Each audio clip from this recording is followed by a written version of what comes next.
Bonjour et bienvenue dans une nouvelle vidéo. Quand j'étais enfant, je vivais à la campagne avec mes deux frères. On avait une enfance extraordinaire. Une grande maison en pleine rénovation, des champs tout autour, des animaux, des cabanes et surtout une liberté qu'on voit beaucoup moins aujourd'hui. Évidemment, avec toute cette liberté, on faisait aussi quelques bêtises. Certaines nous ont conduits à l'hôpital et l'une d'elles aurait même pu très mal se terminer. Comme d'habitude, tu trouveras la transcription complète dans la description. Allez, je t'emmène dans mon enfance. J'ai grandi avec mes deux petits frères dans une grande maison que mes parents rénovaient eux-mêmes. Autour de nous, il n'y avait que des champs. Pour nous, cette maison était un immense terrain de jeu. Comme elle était en travaux, il y avait toujours quelque chose à explorer. Des tas de sable, de briques, des planches de bois, des outils, tout nous semblait fascinant. Nous étions plutôt sages, mais il nous arrivait quand même de faire quelques bêtises. Par exemple, on adorait jouer aux archéologues. On enterrait des dinosaures en plastique dans les tas de sable avant de les déterrer délicatement avec des pinceaux, exactement comme dans Jurassic Park. Ou alors, on s'enterrait complètement dans le sable comme à la plage. Jusqu'au jour où on s'est rendu compte que nos chats se servaient des tas de sable comme toilettes. À partir de ce moment-là, le sable était tout de suite devenu beaucoup moins intéressant. Nous avions aussi des moutons, des poules, un cheval. Et chaque année, nos parents achetaient de gros ballots de paille pour les stocker dans la grange. C'était sans aucun doute ma période préférée de l'année. Avec mes frères, on construisait deux énormes châteaux reliés par des tunnels. Ensuite, on passait des heures à jouer à cache-cache, à essayer de se retrouver dans ce véritable labyrinthe. Quand on rentrait à la maison, on était couvert de poussière avec de la paille jusque dans les cheveux. C'était génial. Mais parfois, nos jeux se terminaient moins bien. Un jour, mon frère Alex a dû aller aux urgences pour se faire recoudre le genou.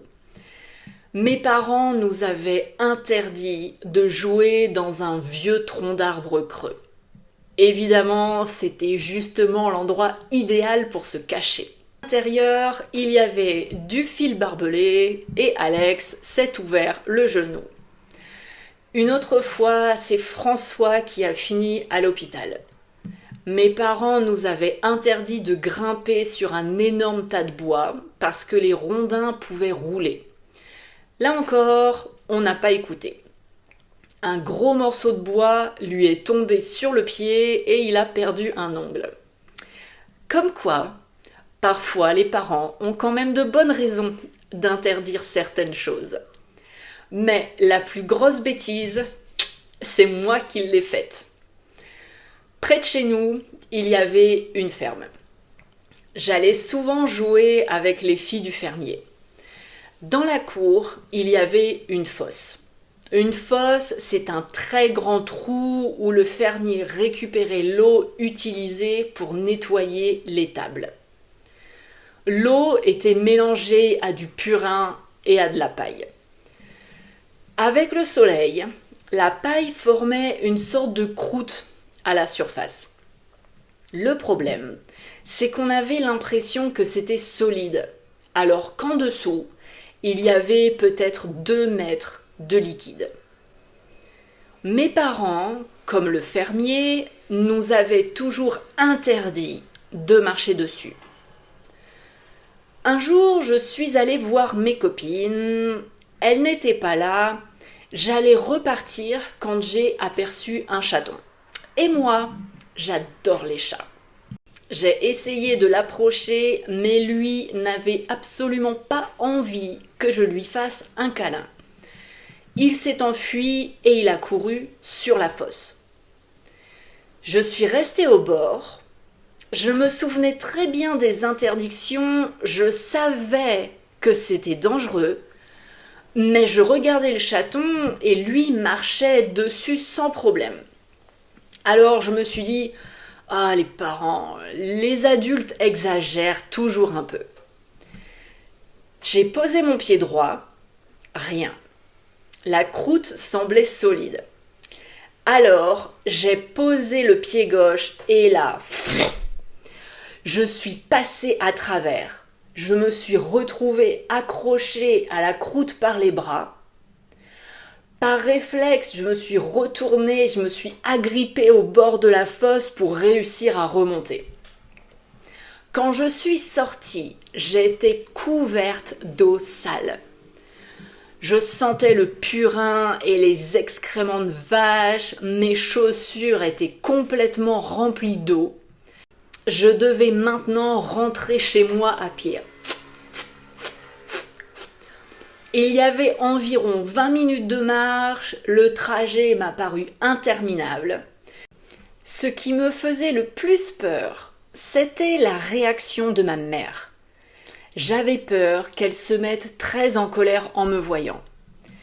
Heureusement, elle travaillait dans le jardin et ne m'a pas vue arriver.